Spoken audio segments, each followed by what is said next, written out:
अध्यापकों को अपने गांव के जो 6 साल से लेकर 18 साल के विद्यार्थी हैं उनकी डेटा वेरिफिकेशन करनी है। उसके लिए आप सबसे पहले अपने इंट्रा हरियाणा पे अपना लॉगिन करने के बाद आप जाओगे ट्रिपल पी डेटा वेरिफिकेशन के ऊपर। जैसे ही ट्रिपल पी डेटा वेरिफिकेशन के ऊपर क्लिक करोगे आपको एक नई विंडो के ऊपर ये लेके जाएगा। उस नई विंडो में ये फैमिली आईडी की विंडो होगी, इसमें आप टैग डेटा देख रहे होगे।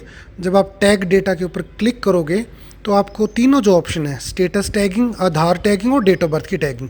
स्टेटस टैगिंग है ये जो ऑक्यूपेशन की आपको वेरिफिकेशन करनी है विद्यार्थी की, आधार कार्ड टैगिंग में आधार कार्ड की और डेट ऑफ बर्थ टैगिंग में डेट ऑफ बर्थ की जो वेरिफिकेशन करनी है। मैं आपको दिखाता हूँ। सबसे पहले हमने स्टेटस टैगिंग के ऊपर क्लिक किया।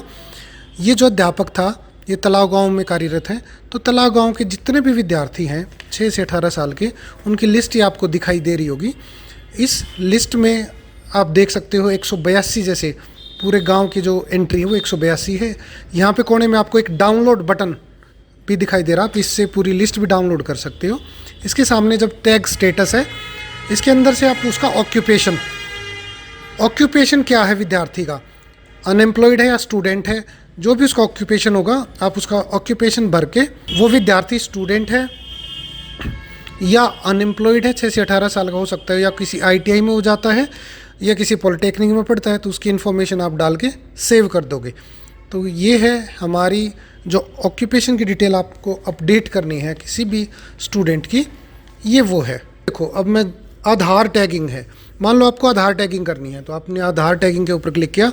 यहाँ पे टैग आधार का एक ऑप्शन आपको दिखाई दे रहा होगा। तलाव गांव के अब जितनी भी वेरिफिकेशन आई हुई हैं 6 से 18 साल की, वो इसमें आपको जब आप ये पूरी लिस्ट आपको दिखाई देगी। इस लिस्ट में जब आप टैग आधार के ऊपर क्लिक करोगे तो ये विंडो आपके सामने आएगी। इसके अंदर आप स्टूडेंट का आधार नंबर भरोगे और जब सबमिट जब कर दोगे इस पोर्टल पे, तो ये डेटा टैग हो जाएगा इस एक स्टूडेंट का। उसी प्रकार से आप जो है डेट ऑफ बर्थ की टैगिंग करोगे, उसमें आपके सामने पूरा डेटा होगा। गांव में जितने भी 6 से 18 साल के जो भी बच्चे होंगे उन सभी का डेटा आपको डेट ऑफ बर्थ के वेरिफिकेशन में दिखाई देगा। ये तीनों अलग अलग ऑप्शंस हैं। मैं यहाँ पे क्लियर कर देना चाहता हूँ।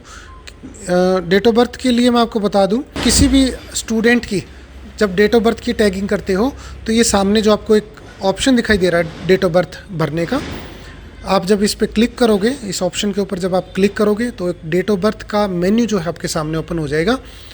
डेट ऑफ बर्थ में उसका मंथ, उसका ईयर, उसका डेट, ये आपको चूज़ करनी है। चूज़ करने के बाद जैसे ही आप ओके करोगे तो फिर ये आपसे मांगेगा कि भाई उसके पास बर्थ सर्टिफिकेट है या स्कूल लिविंग सर्टिफिकेट है।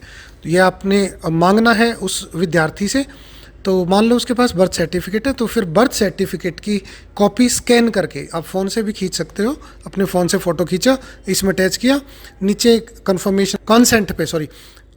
कॉन्सेंट पे आपने क्लिक किया और आई एग्री करके कंफर्म कर दो, तो इस एक विद्यार्थी की जो डेट ऑफ बर्थ की टैगिंग है वो हो जाएगी। तो इसमें ये 3 प्रकार की जो टैगिंग है वो आपको करनी है, जिसमें आएगा स्टेटस टैगिंग, आधार टैगिंग और डेट ऑफ बर्थ की टैगिंग। इसी प्रकार से ये वेरिफिकेशन जो है प्रत्येक विद्यार्थी को करनी है। स्कूल के प्रिंसिपल ये डिसाइड करेंगे कि किस प्रकार से इस कार्य को पूरा करवाया जाना है। सभी टीचर्स को जो है ये डेटा आप डिस्ट्रीब्यूट कर दो।